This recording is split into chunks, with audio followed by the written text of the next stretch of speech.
The Trail of Truth. A story of justice and memory. The morning was quiet, but tension hung in the air like fog not yet burned off by the sun. Sunlight broke through the trees in sharp, deliberate lines, mirroring her steps. She walked with calm, not caution, but the officer who stopped her wasn't looking to listen.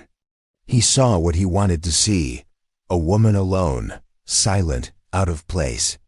And in 10 careless seconds, he made the kind of mistake you don't walk away from. No warning, no patience, just a hand on his holster and a voice full of authority. But the woman before him wasn't lost. She wasn't weak. She was a federal judge, watching him unravel. He thought he had control. He thought she'd stay quiet. He thought, wrong. Dad, where are you listening from? And what time is it right now? On that morning, the air felt thinner than usual, as if the sky had exhaled just enough to make space for something unspoken. The trail that curved behind the gated homes was quiet, save for the soft shuffle of leaves underfoot and the distant hiss of a sprinkler sputtering to life. Clarice Whitman walked slowly, not from weakness, but from intention, a rhythm formed over years of walking alone in spaces not always built for her. The tip of her cane black lacquered wood with a silver head tapped gently on the pavement, matching the quiet percussion of her steps. Her coat, dark navy with a tailored belt at the waist, moved in subtle waves behind her, brushing just above her boots with each stride. She knew this trail. She had traced it through every season, memorized the way the morning light pierced the canopy at the first bend, and how the shadows leaned just right after the rain. This wasn't just a path. It was a ritual, a way to reset the mind, to sort memory from noise, and to remind herself she still moved by her own volition. Her breath was steady, visible only in the brief puffs of spring chill that hadn't quite surrendered to the sun yet. She heard a bird trill from the oak above and allowed herself the smallest smile. Not everything beautiful needs an audience, she thought. But the weight of being watched returned before she even reached the gravel turn, that it wasn't paranoia. Clarice had long learned the difference between fear and instinct. Behind her, low and quiet, came the familiar hum of an idling engine, too low to be casual, too patient to be accidental. She didn't stop, but her right hand adjusted slightly on the cane, not for support, but for grounding. She didn't look back. Not yet. Instead, she focused on the sound of her own steps, stretching each one like a metronome in a room full of static. When the headlights flicked on behind her, she didn't flinch, but her pulse noted the shift. The light didn't flash with urgency. It hovered like a question already forming its answer. Then came the voice, sharp, clipped, and too loud for the stillness of the trail. "Excuse me, ma'am," it said, laced with an authority that mistook interruption for protocol. "Mind telling me where you're headed this morning?" Clarice stopped walking, but didn't turn. The silence between her spine and the voice was deliberate. After a breath, she answered without lifting her chin. "I walk here every Tuesday, officer." Her voice was even low and calm, the kind of calm that unsettles people who expect compliance to arrive with an apology. There was a pause, the kind that stretches not from confusion, but from calculation. "I don't believe I've seen you here before," the officer said, stepping out of the vehicle. The sound of his boots meeting the ground cut through the birdsong like gravel thrown into water. Clarice still didn't turn, but the cane now rested firmly in her left hand. The sound of his approach was steady, purposeful, and slow, as if he was approaching a suspect instead of a senior woman in a wool coat. "Do you live in this neighborhood?" he asked, though his tone made it clear it wasn't a question, but a screening. Now she turned smoothly, her shoulders square, eyes still half shaded by the brim of her hat. She looked at him, not with confrontation, but with measured presence. "Does that change the rules of the trail?" she asked. Her voice carried just enough weight to shift the air, but not enough to echo. He frowned, just barely, as if her lack of fear didn't match the script he carried in his head. He took Another step forward, hands on his belt, posture trained to suggest patience, but radiating control. "I need to see some identification, ma'am," he said, a little louder this time, as if clarity could cover discomfort. Clarice's breath was still even, but her eyes narrowed just slightly, as if studying the moment the way one studies a tremor before an earthquake. "You haven't told me what law I've broken," she said gently. "I've walked a public trail during daylight with no trespassing signs and no restrictions." Her words weren't confrontational. They were careful, each syllable placed like a chess piece. The officer shifted his stance, the body language changing just enough to make the space between them feel smaller. From his chest, a body camera blinked faintly, the red light more a prop than a promise. Clara saw it. She'd seen many like it, worn like a shield, used like an excuse. Her fingers didn't tremble. Instead, she reached slowly into the inside of her coat. "You want ID?" she said, her voice steady. "I'll show you mine if you'll explain the reason for the stop." There was no rush in her movement, no provocation, just control, absolute and composed. She produced a small black wallet and unfolded it with the care of someone used to showing authority, not proving identity. What emerged wasn't a driver's license, but a badge, small, metal, engraved, worn in just the right places. The officer blinked, took a breath, and leaned in slightly. "What is this?" he asked, his voice uncertain for the first time. Clarice held the badge firm, letting it catch the light, and met his gaze without blinking. "It's who I was," she said. "And depending on how this morning goes, it might still be who I am." He didn't respond, not right away. Something behind his eyes shifted recognition without certainty, memory brushing against something filed too far back. She watched it settle in him, quiet and undeniable. The morning, which had once been filled with birdsong and distant sprinklers, now seemed suspended, held between the weight of a badge and the silence of a man who didn't realize who he was speaking to until it was almost too late. The officer's steps were slow, calculated not out of caution, but from the practiced pacing of someone who believed the uniform he wore entitled him to curiosity that didn't need to be earned. Clarice watched his approach with the stillness of someone who had learned long ago that some situations escalate not because of chaos, but because of quiet intentions that choose the wrong target. His boots sank slightly into the softened trail. Edge, the rubber solace scuffing the crushed stone, and the sound of his belt buckles shifting under his weight was far too loud for the quiet of the woods. He stopped about 3 feet from her, hands resting just above his utility belt, elbows slightly flared, not in threat, but in posture, the kind that says, "I'm in control, and I expect answers now." Clarice didn't move. She let the moment hang, let the silence stretch just long enough to remind him that her presence wasn't an accident, and that his assumptions might cost more than time. Her gaze didn't narrow, and her face didn't harden. It remained composed, studied, like a teacher waiting for a student to realize the lesson had already started. A breeze slipped through the trees above, rustling the leaves in a soft cascade. But the officer didn't seem to hear it. He only saw her, and in his eyes, it was clear he still hadn't recalibrated what he thought this encounter would be. "I asked to see your ID," he repeated, this time quieter, but not softer, as if the volume drop could pass for reasonableness. Clarice tilted her head slightly, more out of curiosity than response, and then took a breath, slow and measured, the kind you take when you know you're being tested for something you didn't sign up for. "And I asked," she said calmly, "what law I've broken that would require me to surrender it." Her words weren't defiant. They were simply firm, laced with the tone of someone who knew the rules by heart and wasn't interested in playing pretend. The officer's jaw twitched, a small thing, the kind of motion that wouldn't register in a report, but it said everything about the shift in his expectations. "You're on a public trail," he said. "But this area's had a few incidents lately. People don't recognize you. Neighbors have concerns." Clarice didn't laugh. She didn't scoff or roll her eyes.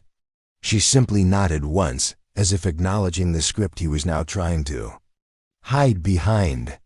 "And what exactly," she asked, "does my face have to do with their concern?" That landed harder than anything else had so far. The officer blinked once, twice, and for a moment looked away not far, just to the side, like a reflex that hadn't caught up to his intention. When he looked back at her, the tone had shifted. Again less official, more defensive, as if her calmness had thrown off the rhythm he'd been trained to control. "I'm just doing my job, ma'am," he said. Clarice's voice was steady when she replied, "Then do it properly." She reached into her coat again, same pace, same rhythm, and withdrew the same black leather wallet she'd shown before. This time, she opened it wider, letting the morning light reflect more clearly off the embossed emblem on the inner flap. She held it at chest height, not up in defiance, not out in surrender, but exactly where it needed to be seen. His eyes dropped to the card, and for a second too long, he didn't speak. Something in the embossed text caught him, and he leaned forward slightly, lips parting, then closing again without a word. The forest held still around them, the soundscape, reduced to breath and breeze, and the subtle hum of discomfort beginning to rise inside him. "You with law enforcement?" he asked slowly, his voice sounding suddenly younger, like a rookie asking questions he wasn't sure he wanted the answers to. "I was," Clarice answered, then added, "I'm still cleared under state appointment, if that matters to you." He cleared his throat. "You could have just said that." "No," she said, not unkindly. "You could have just asked without assuming something was wrong." That was the moment his posture faltered, not in collapse, but in the way his weight shifted unevenly between his feet, like he'd suddenly noticed how visible his presence had become. Behind them, the patrol car's lights were still flashing, but now they felt less like authority and more like exposure. He turned slightly, reached for the remote on his vest, and silenced the bar, the red and blue reflection cutting out mid-spin.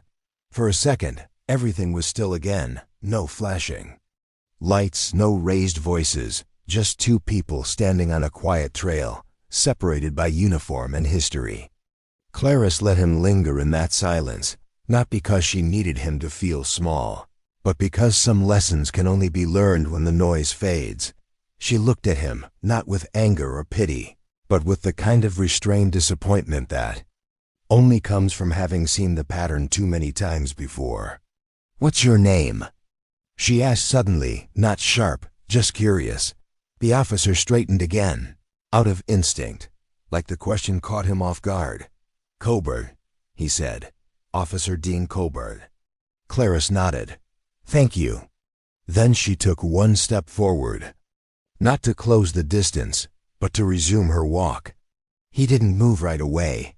He stood there watching her, his mouth opening as if to say something more, but no words came.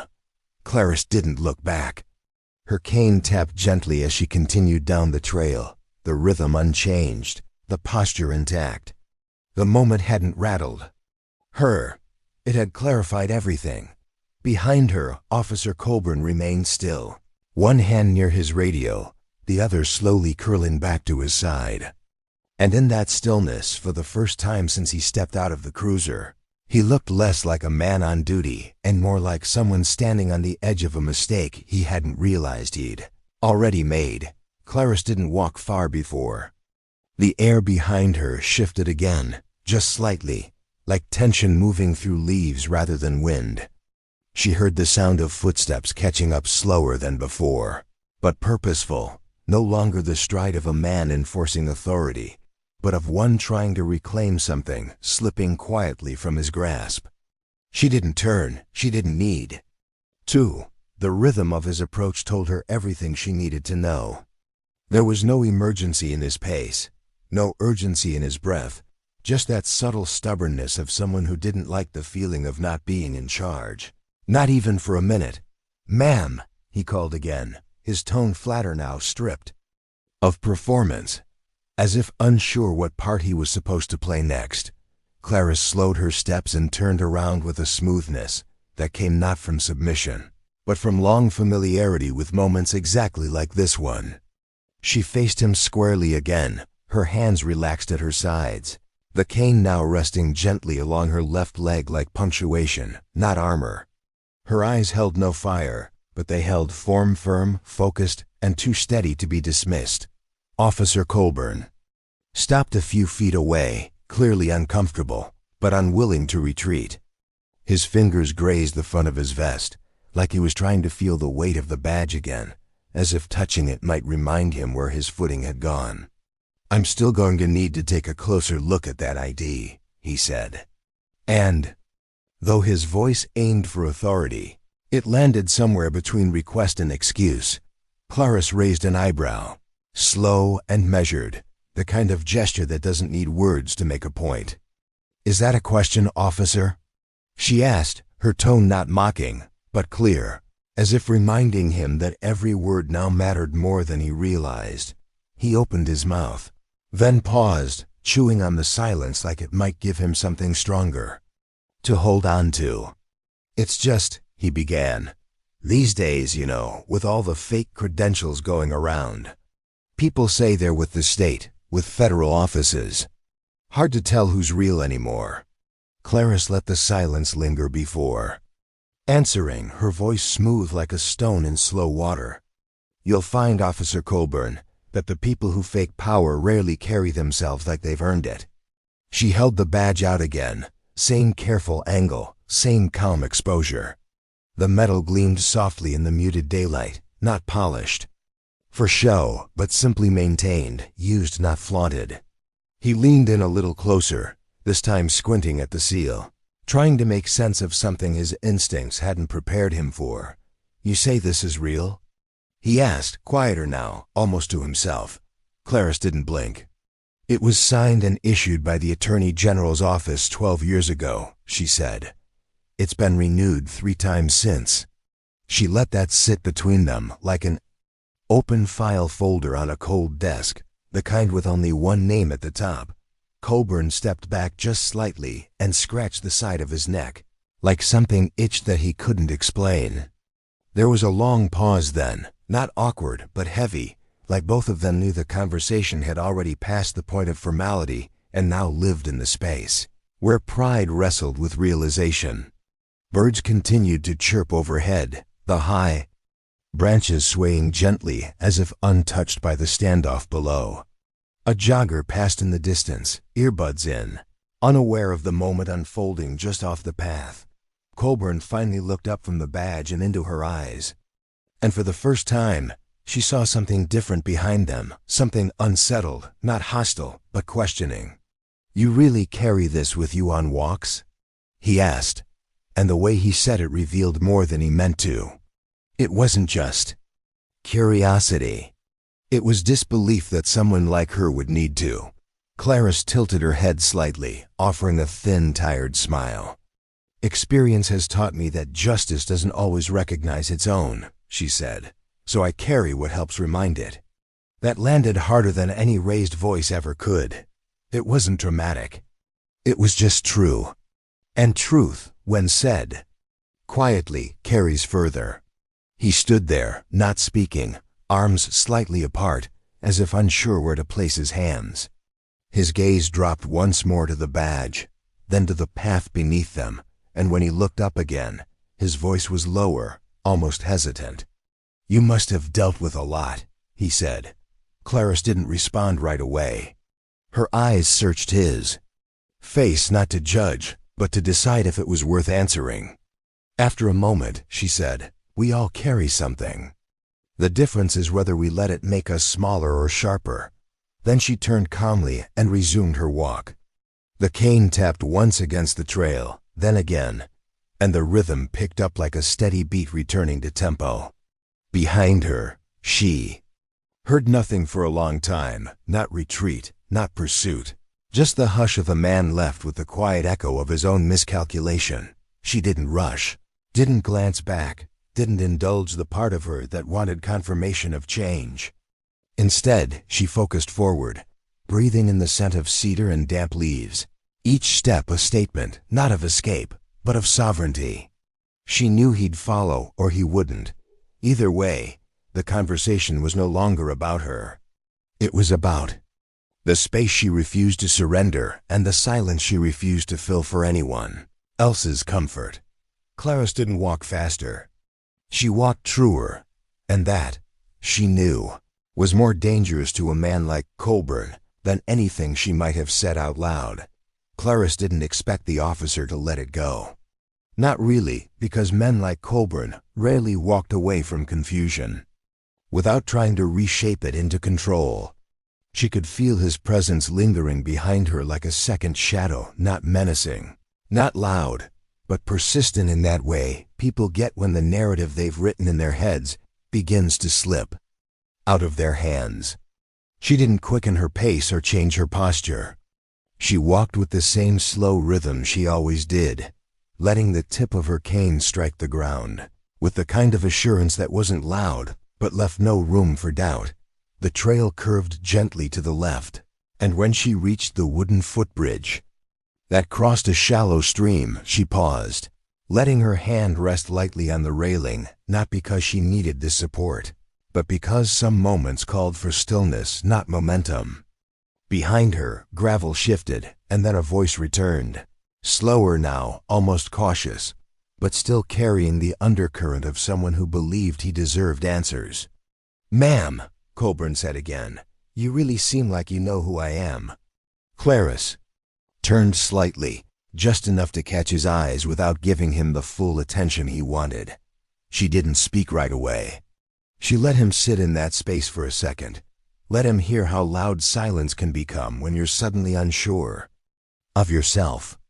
"I don't know you personally," she said finally, her voice low, smooth, deliberate. "But I've seen your name before." His head tilted, his expression tightening into something between confusion and defense. Then he stepped a little closer, hands still resting on his belt, but his fingers now visibly flexing like they were looking for something to hold. "I've never had any run-ins with anyone like you," he said, trying to sound firm but landing somewhere just shy of defensive. Clarice gave him a long look, one that didn't challenge him outright, but examined him like a file already halfway open. "You were the arresting officer in a case I reviewed nearly 3 years ago," she said quietly, almost gently, like she was lifting a box of old papers she hadn't wanted to revisit, but knew she must. "The boy's name was Jacob Maroro, 17.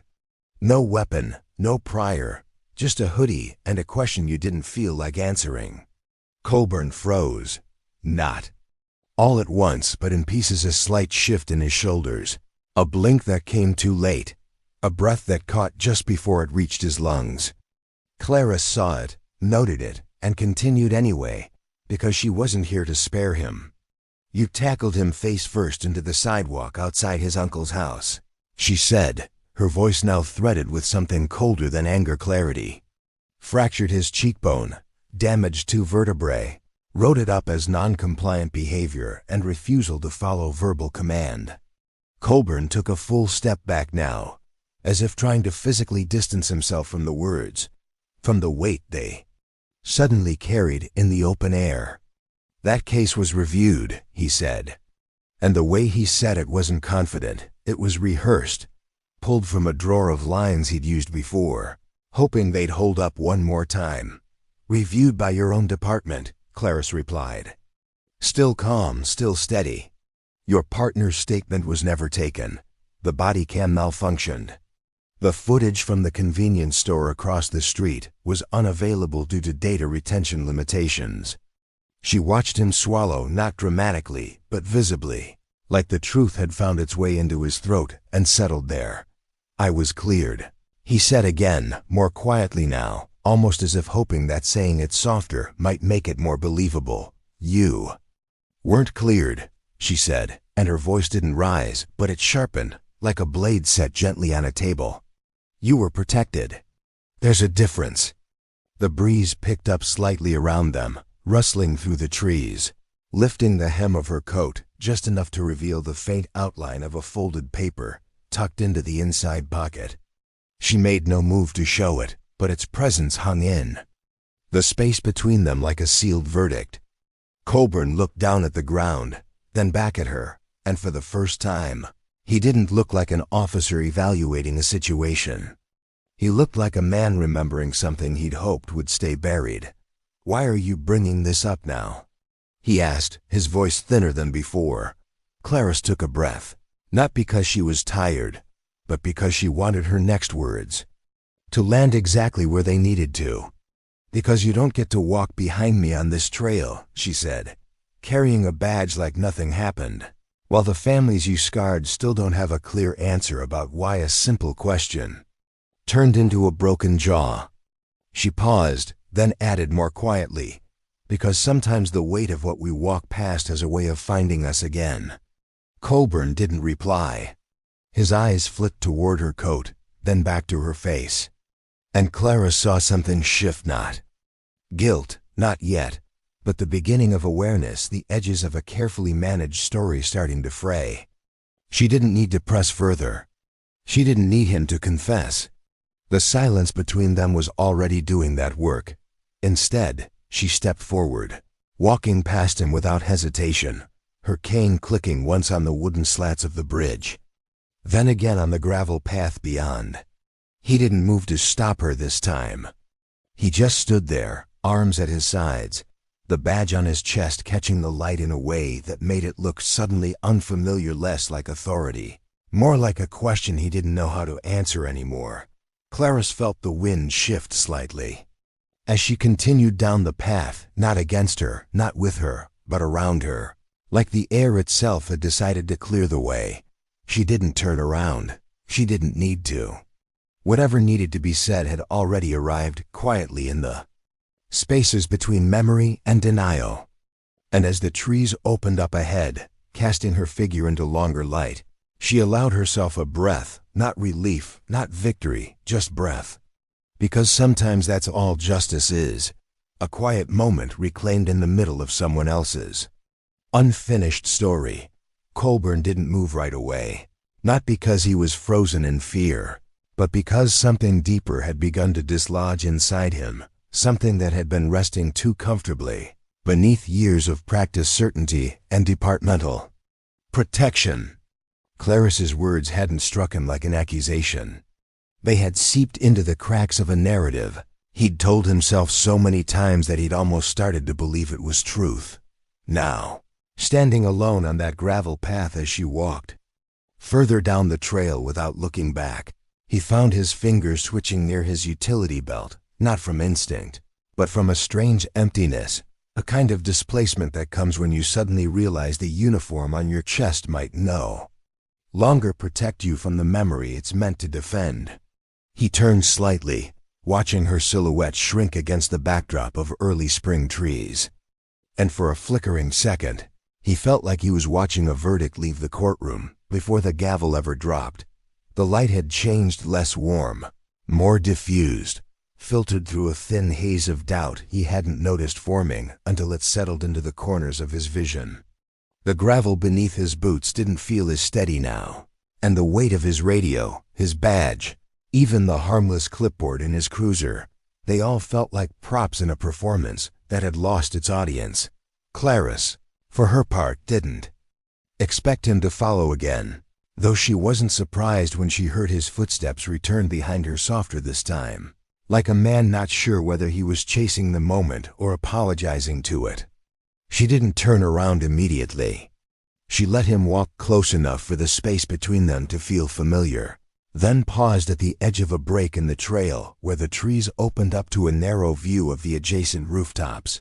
She stood there without speaking, letting the silence breathe until he stepped beside her. "You said that name like it still weighs something," he said, not unkindly, but with the hesitance of someone trying to step carefully through their own memory. "It should," she answered, her gaze still fixed ahead, not on the homes, but on something just beyond them, something only she could see. "That boy never got to walk away from what you did. The least you can do is carry the truth of it." Colburn exhaled, sharp and shallow, the kind of breath you take when denial doesn't fit anymore, but guilt hasn't quite taken its place. "I was following protocol," he said quietly, the words sounding more like a question than a defense. He reached for his pocket. I didn't know what he had. Clarice turned now, slowly, and met his eyes not to accuse, but to hold him in a gaze that didn't flinch, didn't soften, and didn't offer an escape. And you still don't, she said. Because the file said he had nothing, no weapon. Just a phone and a wallet. You said non-compliant. The paramedic report said unconscious before backup arrived. His jaw tightened, not out of aggression, but because the words scraped against something he'd filed away in a locked drawer he never meant to open again. That case was never supposed to go higher than internal affairs, he muttered, mostly to himself. But it did, Clarice replied. Because someone submitted a duplicate report through an outside channel. Someone who thought the system might choke on the truth if it was fed too fast. She shifted her stance slightly, the silver tip of her cane tapping once against a flat stone beside her boot. That someone was me. Coburn blinked once, twice, as if trying to process that the woman in front of him, calm, measured, unshaken, had been the quiet storm that stirred the entire review into motion. You were behind that, he asked, incredulous but not angry. Just disoriented, like he was seeing her for the first time in full color. I was, she said. But the system wasn't ready to listen then. They buried it. Moved your partner to a new precinct. Lost the original footage. Asked me to reconsider my findings for the sake of morale. Her voice didn't rise. If anything, it grew steadier. With each word, like she was recounting something rehearsed, not for drama, but for documentation. They said I was making too much noise over a kid who couldn't testify. Coburn looked away again, his jaw working like he was chewing regret, but hadn't yet found the courage to swallow it. The sound of a lawnmower buzzed faintly in the distance, and a wind chime from one of the nearby porches stirred just enough to punctuate the silence with something soft and incongruous.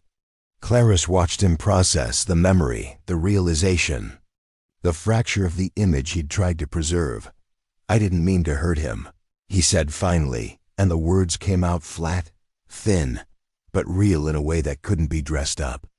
I thought he stopped there, like the end of the sentence had dried up before it could escape.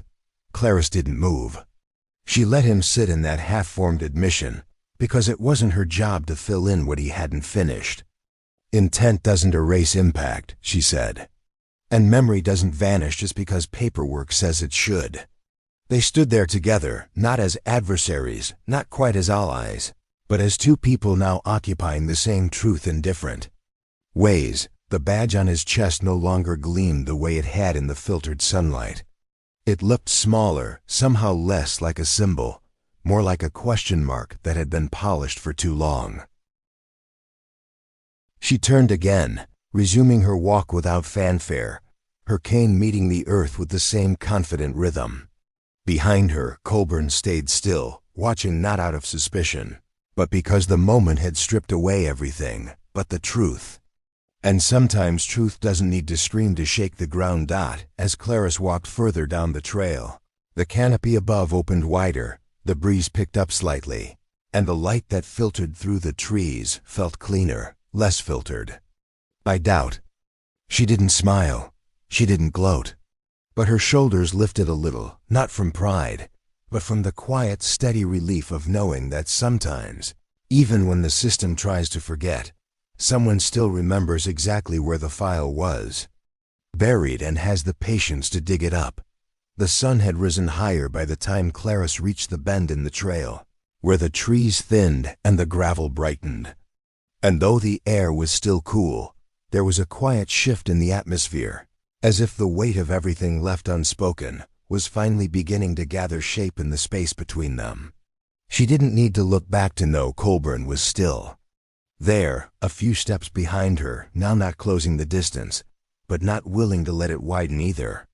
She could feel his uncertainty brushing against her like a branch reaching across the path uninvited, but not entirely hostile. The silence between them wasn't heavy with tension anymore. It was heavy with realization, the kind that doesn't arrive with noise, but but with a slow awareness that something you thought was buried still has a pulse. Clara stopped at a small clearing where a bench sat beneath a twisted elm tree, its roots coiled like questions left unanswered. She placed her hand on the backrest, then sat slowly, not out of fatigue, but to mark the moment, because some truths deserve to be spoken while seated. Grounded and unhurried, the wind moved through the trees above her like a memory being stirred. And for a long moment, she simply listened to it, letting the sound of rustling branches fill the spaces that neither of them had quite found the words for yet. Colburn remained standing a few feet away, arms crossed tightly against his chest, eyes scanning the horizon like he hoped the day might swallow everything that had just passed. He shifted his weight from one foot to the other, then cleared his throat not to speak, but to test if his voice still belonged in the conversation.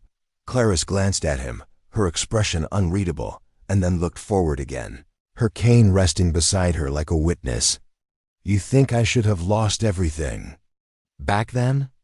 he said finally, his voice flat, like he was trying to convince himself of the statement as he said it. Clarice didn't turn her head, but her voice came steady. "I think you never should have been given it back without reckoning with what you did."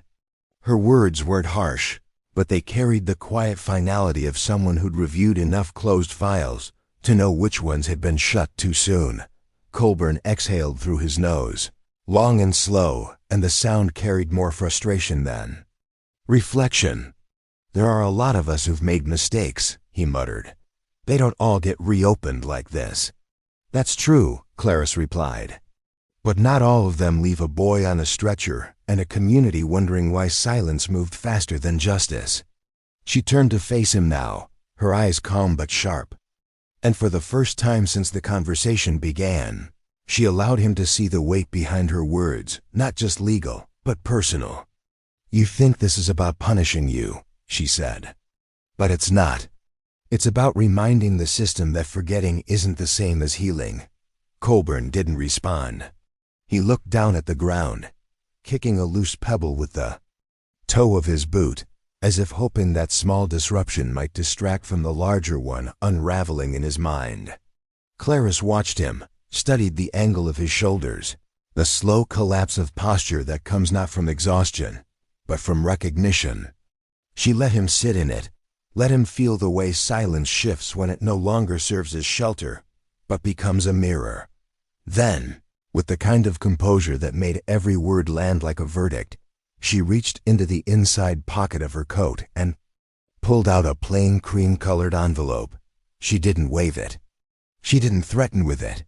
She simply laid it flat across her knees, her palm resting lightly on its surface, as if to keep it from lifting in the breeze. The embossed seal on the flap was visible but understated, official, not theatrical. Colburn's eyes locked onto it, and the moment stretched. He didn't ask what it was.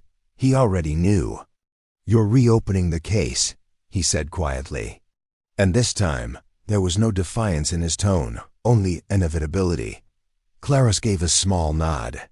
"It's not just about your actions, officer. It's about the process that let them fade into a file drawer without consequence." She lifted the envelope slightly and turned it toward him. "This was submitted last week, not by anger, but by principle." Colburn stepped forward, not to grab it, but to see it more clearly, and Clarice held it steady. He squinted, reading the line typed just beneath the state seal, and his lips moved as he mouthed the name printed in bold, Jacob Marrero. There was no accompanying image, no dramatic summary, just the facts, just a framework for a process. "Long delayed. I didn't think anyone was still watching," he said, almost to himself. Clarice's response came soft but unflinching. "That's the danger, Dean. You thought silence meant closure. It didn't. It just meant someone was waiting for the right moment to speak." The breeze picked up again, stronger this time, lifting the edge of the envelope before she pressed it back down. Colburn stared at her for a long moment, then dropped his gaze to the ground again. His voice came quieter now, almost uncertain. "What do you want from me?" Clarice leaned back slightly, folding her hands over the envelope with a quiet steadiness that, despite said, she had waited years to answer. That question. "I don't want anything from you," she said. "What I want is for the truth to walk back into the room and stay there until people can breathe around it again." She paused, then added, "And if that means you have to carry it a while, so be it." He nodded slowly, his jaw tight, but his stance no longer combative. He didn't say another word, and he didn't have to. The silence between them had changed again, not heavy now, but purposeful. Like a room finally cleared of excuses, Clara stood, tucked the envelope back into her coat, and straightened.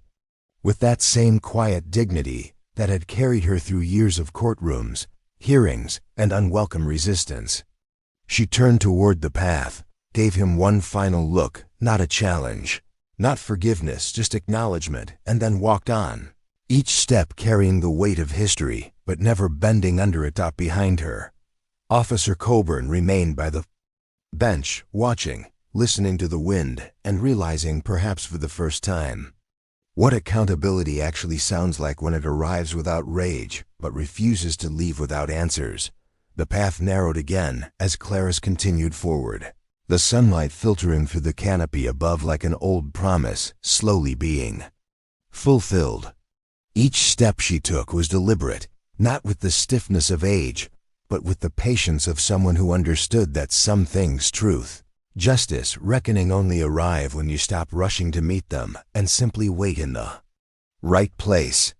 Her cane struck the trail in a steady rhythm, the quiet knock of its metal tip a constant reminder of how far she had come, not just today, but across years of being doubted, dismissed, or politely ignored. She wasn't walking to reach a destination. Now, she was walking to deliver a truth that had been prepared, protected, and timed with care. Coburn followed from a distance, not quite beside her anymore, but close enough that his presence trailed like an echo of something undone. He hadn't said much since the envelope appeared, hadn't tried to defend himself again or justify what had been written in reports under his name. Something had shifted in him, the way things shift, when denial gives way to an unsettling possibility that someone had been watching, recording, remembering long after the world thought the story had ended. Clarice paused at the edge of a clearing, where the trail widened into a brief stretch of open dirt, flanked by tall grass and wild sumac. She turned slightly toward him, not facing him fully, but enough that her voice carried cleanly through this still air. "I didn't come out here just to walk," she said, her tone even, quiet, but unmistakably resolved. "You were never an accident, Dean. You were scheduled." His eyes narrowed, and he took half a step forward before stopping again, arms folding across his chest, more from instinct than confidence. "Scheduled," he repeated, like the word didn't quite fit into the framework of how he thought mornings. "Like this were supposed to unfold." Clarice nodded once, and her hand moved slowly inside her coat again, withdrawing the envelope not to flash it like a weapon, but to set it firmly in the space between them as a physical truth that no longer required explanation. "I've been tracking your reinstatement since the day it was filed," she said. "Every document, every signature, every name that pushed it through the system without review." She didn't say it with bitterness. She said it like a record, being read aloud in court, factual, unflinching, with weight not because of volume, but because of precision. "And this," she added, tapping the envelope gently with the tip of her gloved finger, "isn't just a summons. It's the opening note of a hearing that should have happened 3 years ago." Coburn didn't speak, but his face told a different story, one of shock tightening into something close to dread, a narrowing of the eyes, a faint tremble in the jaw. He looked down at the envelope, then back at her, like the distance between what he remembered and what she held in her hand had suddenly collapsed into a single point of no return. "You set me up," he said. And though the words came out flat, they hung in the air like smoke from a match already burned. "No," Clarice replied gently, but with an unmistakable edge. "I followed your paperwork while you counted on it disappearing. She let that settle for a beat before continuing. You weren't targeted, Dean. You were documented. A breeze passed between them then, tugging at the edges of the envelope, and Clarice adjusted her grip slightly, anchoring it with her palm. In the distance, a dog barked once, and somewhere deeper in the woods, the echo of wind moved through. A stand of pines like the faint roar of memory surfacing. Colburn rubbed the back of his neck with his hand, not out of discomfort, but like a man trying to hold his thoughts in place before they scattered too far to catch. I didn't expect, he started, but the words faltered under their own weight, as if the rest of the sentence had collapsed under the strain of what was now undeniably real. Clarice stepped forward, not aggressively, not even assertively, but with the quiet grace of someone placing something back where it belonged. She extended the envelope to him, her fingers steady, her eyes calm. "You'll want to read this in private," she said. "But make no mistake, it doesn't just bear your name. It carries the names of those who didn't survive your silence." He took it slowly, his hand brushing against hers in a moment that felt more like transition than transaction. His grip tightened as he looked at the seal. And for a long second, he didn't move, didn't speak, just stood there, holding a paper that weighed more than any weapon he'd ever been issued. "What happens now?" he asked finally, his voice low, stripped of defiance. Clarice took a breath before answering. "Now you show up, you testify, and you listen to the parts of the story you were never asked to tell." Her words weren't cruel. They were clean the way truth feels when it's finally unwrapped after being kept in the dark too long. Colburn looked down again, eyes scanning the envelope like it might somehow rewrite itself if he stared long enough. But the text didn't change, the seal didn't blur. His name, typed and bolded in the upper right corner, remained fixed like a door that had finally been kicked open. Clarice turned away without waiting for a reply, because she wasn't there to negotiate. She had done what she came to do, not to punish, not to provoke, but to restore the order that had been broken by omission and protected by protocol. Her cane struck the trail again as she walked, the sound clear, steady, final. Behind her, Colburn didn't move for a long time, and when he finally did, it wasn't with the weight of authority, but with the burden of exposure, the kind that doesn't scream, doesn't run, doesn't rage, but lingers, whispering at every step. Someone was watching, and now someone remembers.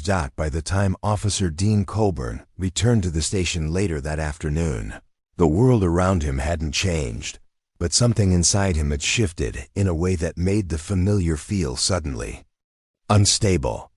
The long hallway that had always seemed neutral and gray, just linoleum, fluorescent light, and the low murmur of officers talking near the front desk, now pressed in on him with a quiet tension he couldn't quite name. He walked a little slower than usual, his boots clicking on the tile with less certainty. The envelope, still tucked under his arm, felt like a weight he couldn't quite carry out of sight. His badge still gleamed on his chest, polished that morning like it mattered. But it no longer felt like armor. It felt like an open question, waiting for an answer he wasn't sure he could give. The front desk sergeant barely looked up as Dean signed back in from patrol, but the silence that followed carried more than routine. There was a pause in the air, not an accusation, not yet, but a kind of held breath, as if the building itself knew something was about to shift. Dean offered a quick nod, muttered something about finishing his route early, and slipped down the hall toward his desk, hoping for a moment to regroup, to put down the envelope, to think.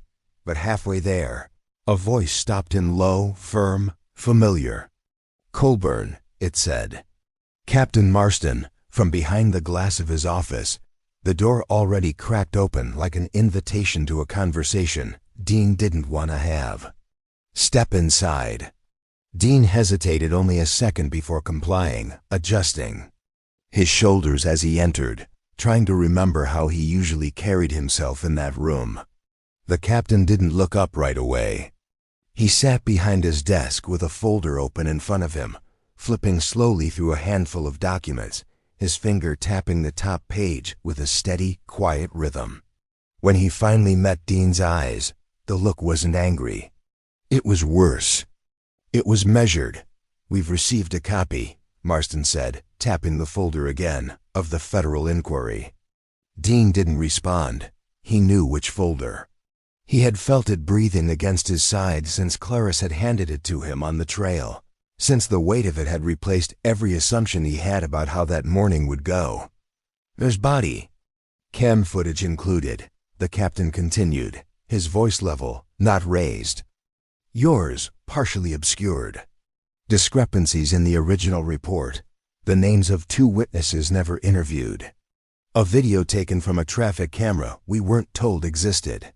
He let the silence fall for a beat, then added, "And a reinstatement. Order processed through 3 offices without oversight." Dean finally cleared his throat, trying to summon something, an explanation, a defense, a version of the story he could still live with. "Captain, I didn't request the reinstatement. It just came through." Marston didn't flinch. "No one's saying you forged it, but someone moved your file fast enough that it avoided full review. And now," he closed the folder gently, "like one closes a door, now the people who did that are under scrutiny. And so are you." Dean shifted in his seat, suddenly aware of the tightness in his collar, the dryness in his mouth, the way his badge seemed to reflect the light back at him rather than out toward the room. "This wasn't supposed to come back," he said. And the moment he said it, he knew how it sounded like truth and confession had just shaken hands behind his teeth. "No," Marston said calmly. "It wasn't, but now it has." There was another pause, not as long, but heavier. Then the captain leaned forward, elbows on his desk, fingers interlocked. "You have the right to counsel. You're not under arrest yet, but federal investigators will be arriving this week to collect all documentation related to the Jacob Maroro case, your suspension, your reinstatement, and your field conduct since returning to duty." Dean nodded once, because it was the only movement left to him that didn't feel like collapse. He didn't ask who submitted the file. He didn't need to. He had seen it in Clarice's eyes, that calm, unshaken resolve that doesn't fight for noise, but settles in the bones like a verdict waiting to land. She was on that panel, Dean said, more to himself than to the captain. "She read my file." Marston's gaze didn't change. She didn't forget. For a long time, neither man said anything. Outside, the afternoon sun stretched long shadows across the parking lot, but inside the office, the light remained sharp, sterile, unwavering. Dean could feel it on the back of his neck, like heat that didn't belong to the season. His hands remained on his knees, steady in appearance, but his fingertips tapped ever so slightly, just enough to betray the current running underneath. "She said I was scheduled," Dean whispered, like the words had followed him into every corner since they were first spoken. That this wasn't coincidence. Marston leaned back in his chair and studied him for a long moment. "Sometimes justice moves quiet," he said. "Until it doesn't." Dean stood, slower than he meant to, nodding not as agreement, but acknowledgement. "Do I keep working?" he asked, though even as he said it, he could feel the answer already forming like fog in the room. "For now," Marston replied. "But don't schedule any patrols past Friday." Dean nodded again, then turned and left the office without another word. The hallway felt longer on the way out, like something had been added to the air, something heavier than policy, deeper than reputation. When he reached his locker, he set the envelope inside, but his hand lingered on it for a moment before letting go. It was still warm. Outside, he stepped into the daylight, blinking as the brightness caught him off guard, like he'd just stepped out of another version of himself and didn't quite recognize the shape he'd left behind. The breeze that passed over the lot was light, but not comforting. It carried something with it, something old, something named. And this time, it didn't pass through him. It stayed. The story didn't break like a wave. It moved like a tide, creeping first into inboxes, then morning broadcasts, then community whispers passed between coffee mugs and grocery aisles. It didn't come with dramatic headlines or breaking news banners, not at first, because truth rarely announces itself with fireworks. It settles in gradually, reshaping the landscape one honest sentence at a time. The federal inquiry into Officer Dean Colburn's reinstatement had barely been open for 72 hours when it began to ripple outward in ways no one could quite contain. Internal memos turned into questions during staff meetings. A quietly buried video file resurfaced online, uploaded anonymously, showing 12 seconds of grainy footage from a dash cam once thought erased. The name Jacob Maroro began appearing again on protest flyers, in classroom discussions, etched in sidewalk chalk outside a local community center, where his cousins still went for after-school tutoring. Clarice didn't watch it unfold with satisfaction. She watched with stillness because she knew too well that justice isn't a spectacle. It's a process of reminding people they saw something, even if they didn't want to admit it at the time. She kept to her schedule, walked her morning trail as always, greeted the birds and the breeze with the same quiet ritual that had grounded her through courts, committees, and years of being the last voice in a room full of closed ears. But this time, as she walked, heads turned not in suspicion, but in recognition, not for her name, but for the quiet persistence of her presence. The neighborhood didn't change overnight, but it began to notice itself more how silence had protected some, and how that silence was now being named. Local papers began running op-eds from people who had once looked away, from teachers who remembered Jacob's science fair project, from a woman who had seen the ambulance but convinced herself it was probably nothing serious. At the town hall meeting, where 10 people normally gathered to discuss speed bumps and noise ordinances, more than 50 showed up, standing in the back, arms folded, waiting to ask questions they hadn't had the language for until now. Dean saw it in their eyes, too, not all of them hostile, but none of them unaware anymore.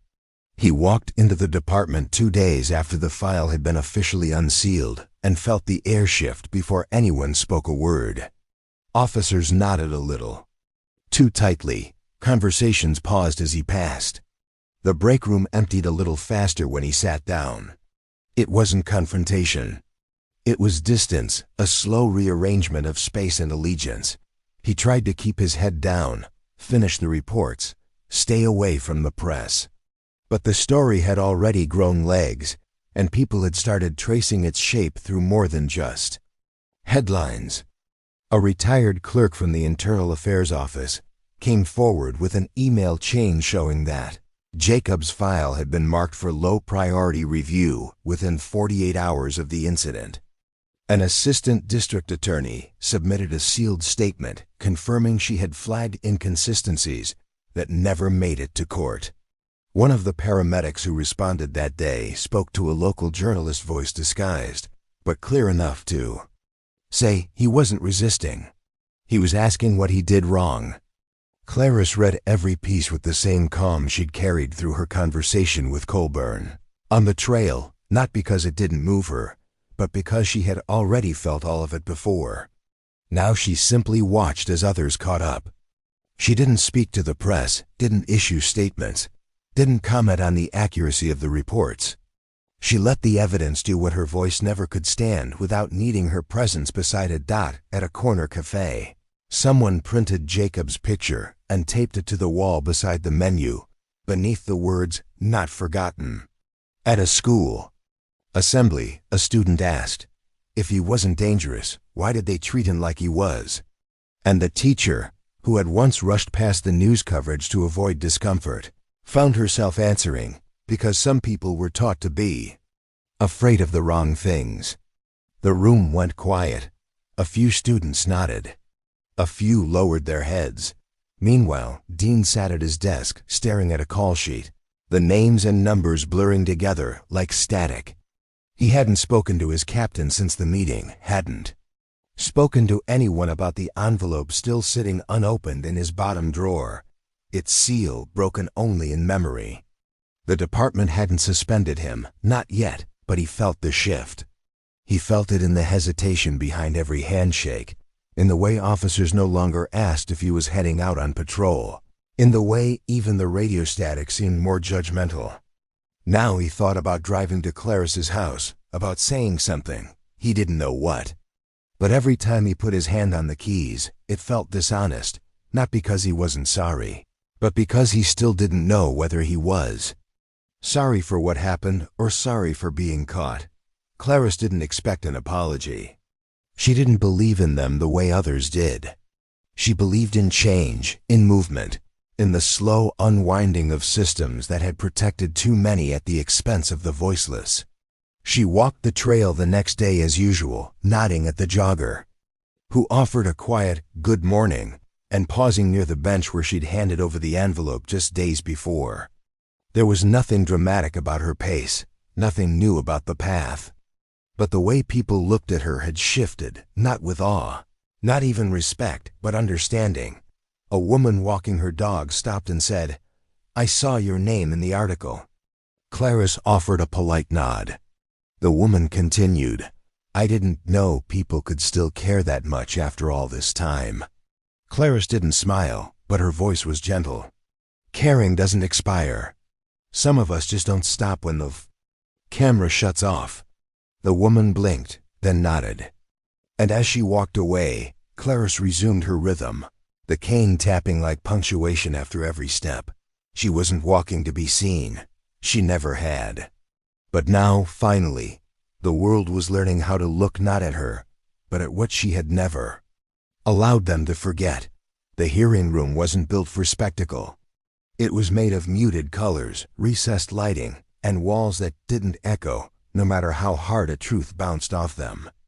There were no television cameras, no crowds outside holding signs, no dramatic music to swell when someone walked in, just a heavy wooden table, polished from years of elbows leaned into it, and chairs that creaked when people shifted from discomfort. Rather than drama, Clarice sat near the far end, her back straight but never stiff, hands folded loosely in her lap, not to appear calm, but because she was. She had waited for this, not out of revenge, not for attention, but because she believed that certain stories didn't close until someone stood up and said, "This is what happened. Let the record show we didn't look away." The Federal Oversight panel sat across from her, 4 people in navy suits and tired expressions, eyes trained to appear impartial, even as their pens clicked more often than they needed to. Behind them, a court reporter typed in the measured rhythm of someone who knew the difference between opinion and admission. And beside Clarice, a stack of folders rested quietly on the table, neatly arranged, corners aligned, every page time-stamped, reviewed, cross-referenced, not to overwhelm, but to remind everyone present that what she had brought wasn't accusation. It was evidence. When she spoke, her voice didn't try to fill the room.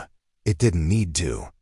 "Jacob Maroro was 17 years old," she began, each syllable placed like a stone across a river she had crossed too many times in silence.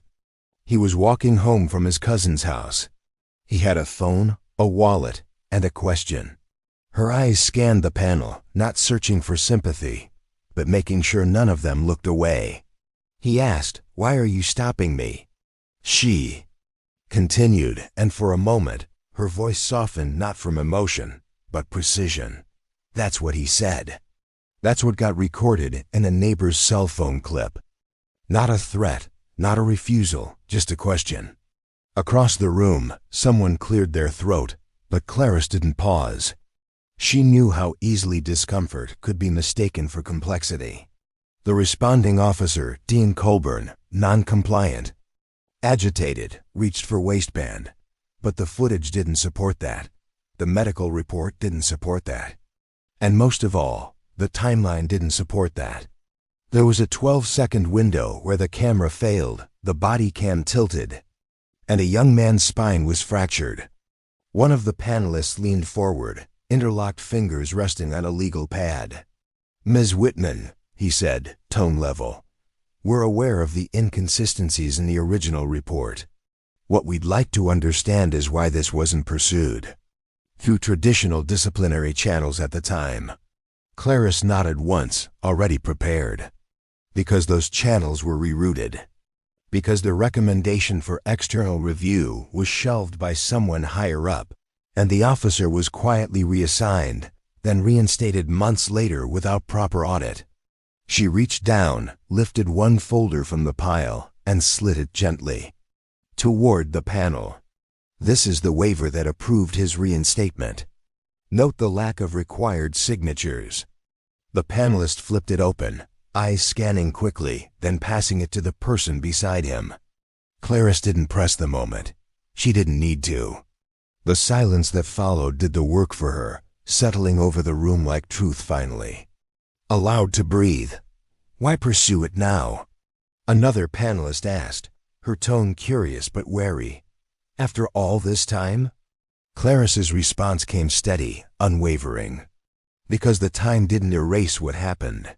It just delayed who had to answer for it. She let that hang before continuing. This isn't about punishment. It's about procedure. It's about whether this system still means what it says in the mission statements on your website. There was no reaction, just pens moving, pages flipping, eyes avoiding hers for a moment longer than necessary. Outside, a low rumble of traffic pressed faintly through the walls, a sound so ordinary it felt out of place in a room where so much had once been buried. Then the door opened behind her, and Dean Colburn stepped in. He didn't come in defiant, not the way some expected. He walked with the hesitation of someone who had finally run out of places to retreat. His badge was still pinned to his chest. But even from where Clarice sat, it looked dimmer than before, not tarnished, just uncertain. He sat across from the panel, nodded when addressed, and folded his hands on the table like a student unprepared for a question he'd avoided too long. When asked to speak, he didn't recite policy or quote from memory. He didn't use legal terms or departmental jargon. He simply looked at the panel, then at Clarice and said, "I made a decision. I didn't know how to question at the time, and I never asked if that made it right." There was a stillness in the room that no transcript would capture, only breath and blinking, and the subtle weight of a man trying to find the shape of his own responsibility.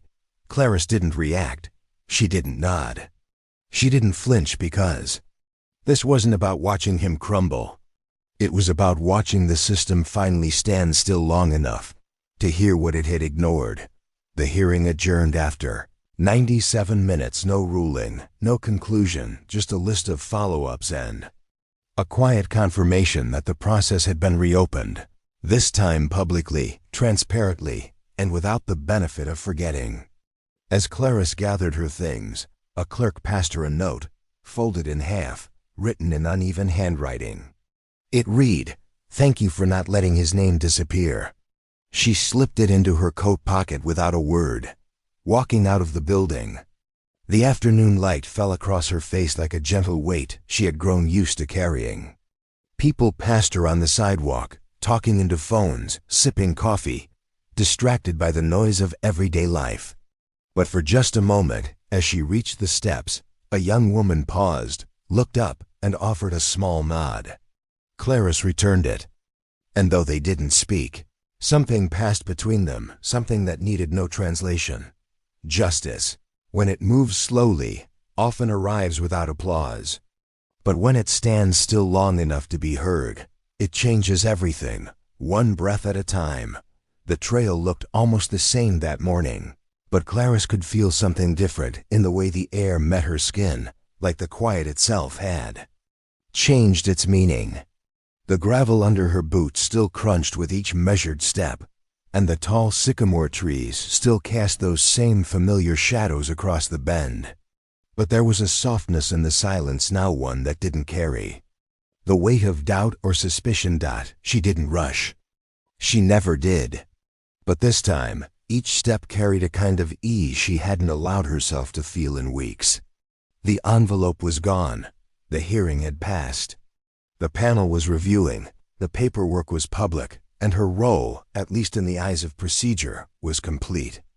And yet, as Clarice rounded the curve that led to the wooden bridge over the narrow stream, she felt no closure, no neat ending settling into place. Justice, she had long believed, wasn't a door you closed. It was a door you held open, even. When your arm began to tremble, she paused at the foot of the bridge, resting one hand gently on the railing, letting her gaze wander across the trees swaying in the distance. The wind was light, fragrant with the scent of earth and blooming grass, and the morning sun filtered through the canopy in soft golden ribbons, lighting the trail like a path remembered. A child's voice called out somewhere up the hill, high and bright, chasing laughter. And moments later, a pair of young boys raced past on their bicycles, shouting playful challenges, the sound of rubber on dirt echoing between trees.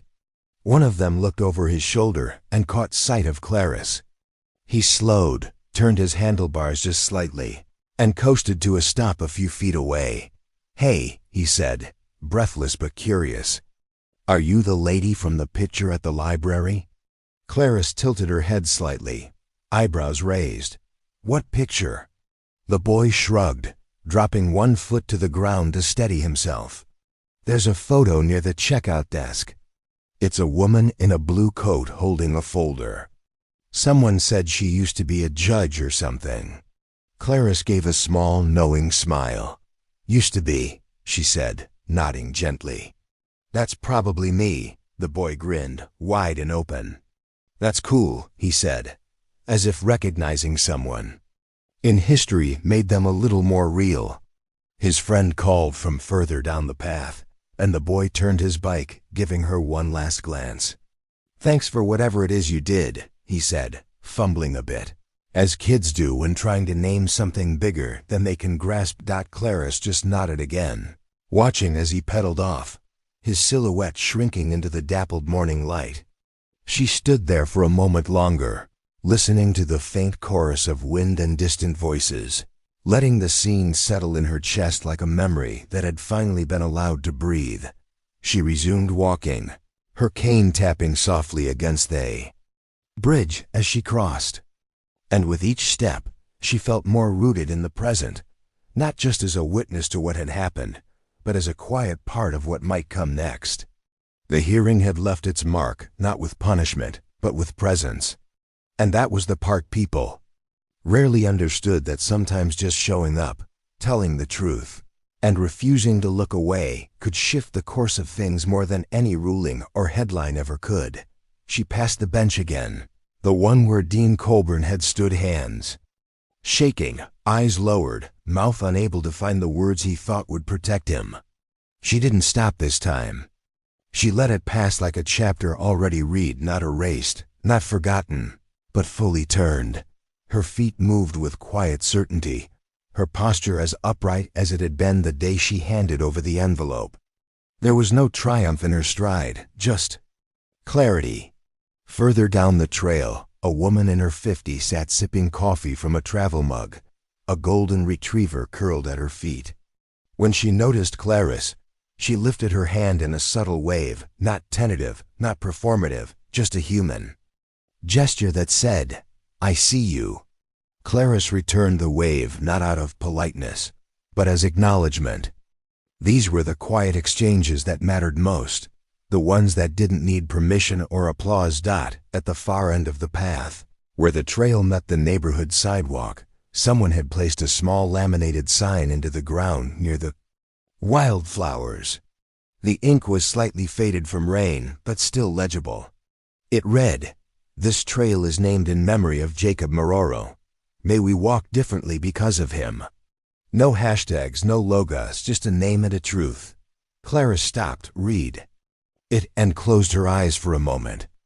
She thought of his mother's voice from the phone call a year ago, still shaky but firm, saying, "If you speak for him, I'll know he wasn't forgotten." She thought of the case file, the footnotes scribbled in her own handwriting, and the single line she wrote at the bottom of the summary, "Sometimes the echo is the only part people finally hear." She opened her eyes, took a slow breath, and kept walking, not away from anything, but towards something that was still becoming. The houses came into view one by one, each with its trimmed lawn and quiet porch, and she could almost feel the stillness shifting as she passed, not because she demanded it, but because presence changes things when you refuse to disappear. And so she walked, not as a former judge, not as a symbol, but simply as herself, someone who had carried the truth long enough to know it rarely fits into the spaces people leave for it. But still, she carried it carefully, purposefully, and with each step, she made room for someone else to follow. The sky was beginning to dim into that soft late evening hue where blue folds into gold, and everything seemed suspended for a while, just long enough for the day to exhale. Clarice sat on her porch with a cup of tea in one hand, her cane resting against the wooden railing beside her, not because she needed it here, but because it had become part of her rhythm, part of how she moved through spaces that hadn't always made room for her. The cicadas had just begun their slow hum, filling the background with that familiar southern chorus of persistence and heat, while a dog barked lazily 2 houses down, followed by the soft slam of a screen door. Life was still happening, ordinary and unchanged in many ways. But beneath it all, something had realigned quietly, like a bone clicking back into place. She leaned back in her chair, letting her eyes wander across the street where porch lights flickered on one by one, as if answering some unspoken agreement that the day had done its work. And Clarice, for the first time in months, allowed herself to feel what it meant to arrive at the end of something, not in finality, but in clarity. The hearing hadn't issued a verdict yet. The panel was still in deliberation, the case still under review, and she knew better than to expect swift resolution. But the silence had been broken, and the record had been set straight. And in a world that often measured progress by noise, she'd learned to measure it by what no longer had to be said. There was a knock at the porch gate, just 2 soft raps, polite and uncertain. Clarice turned her head slowly and found herself looking at Dean Coburn, dressed in plain clothes, a folder in one hand, his expression stripped of the layers he used to wear like armor. He didn't step forward right away. He waited, as if even now he knew this wasn't his space to enter without invitation. "You came all this way," she said, not with surprise, but with the quiet gravity of someone who had already imagined this moment a dozen times. He nodded. "I wasn't sure if I should." He paused, glanced down at the folder, then back up. "But I needed to try." Clarice gestured gently to the chair across from her. "If you're looking for redemption," she said, "that's not something I hand out.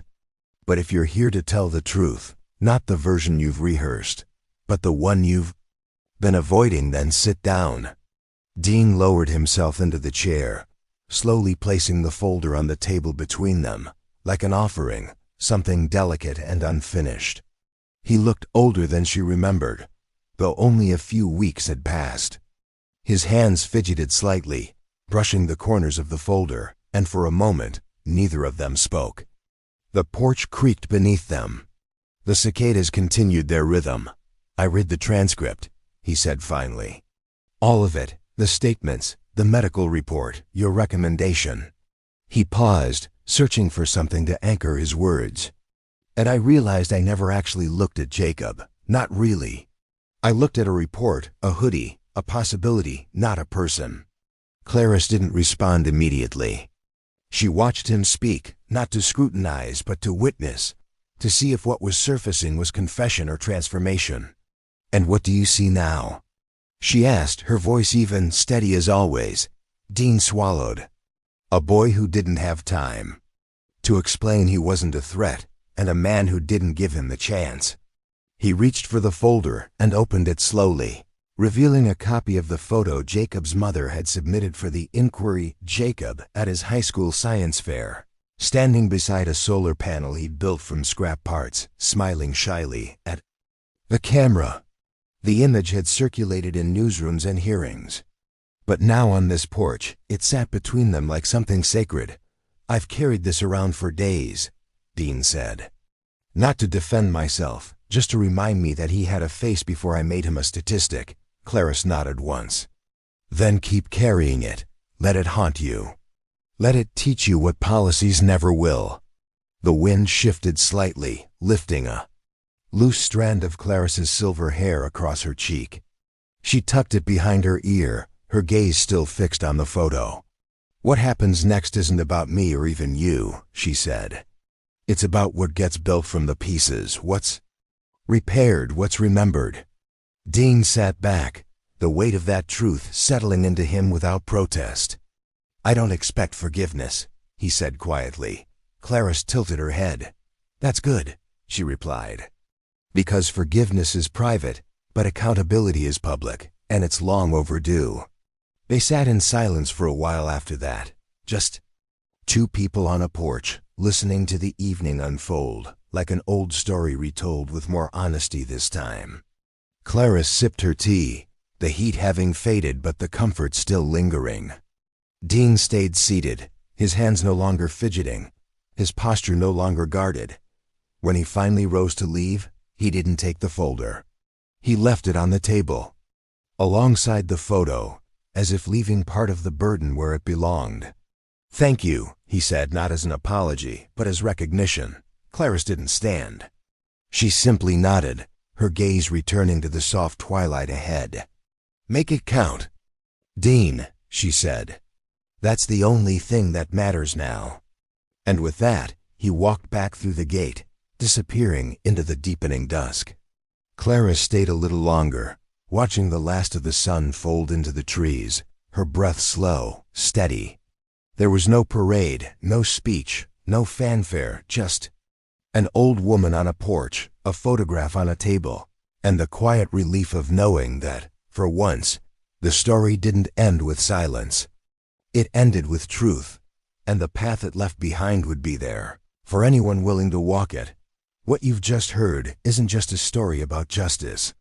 It's a reminder that silence is never neutral, and that the truth, no matter how long it's buried, always finds a way back into the light. It teaches us that dignity can walk quietly but powerfully through a world that often forgets its own promises. For those of us who've lived long enough to see how systems work and how they fail, we know this. It takes courage to remember, and even more to speak up when others choose to move on. This story isn't just about a judge, or a cop, or a boy who deserved more than a headline. It's about all of us, about choosing to see each other fully, refusing to let the noise drown out the names that matter, and standing for something, even if your voice trembles. And especially for those of you who've spent a lifetime watching the world try to turn its back, know this. Your witness still matters. Your voice still carries weight. Your memory is resistance. If this story moved you, if it reminded you of something we should never forget, please like this story, share it with someone who needs to hear it, and follow our journey for more stories that honor truth, dignity, and the power of standing tall even when the world looks away. Because when we remember together, we rise together. And that, at any age, is how change begins.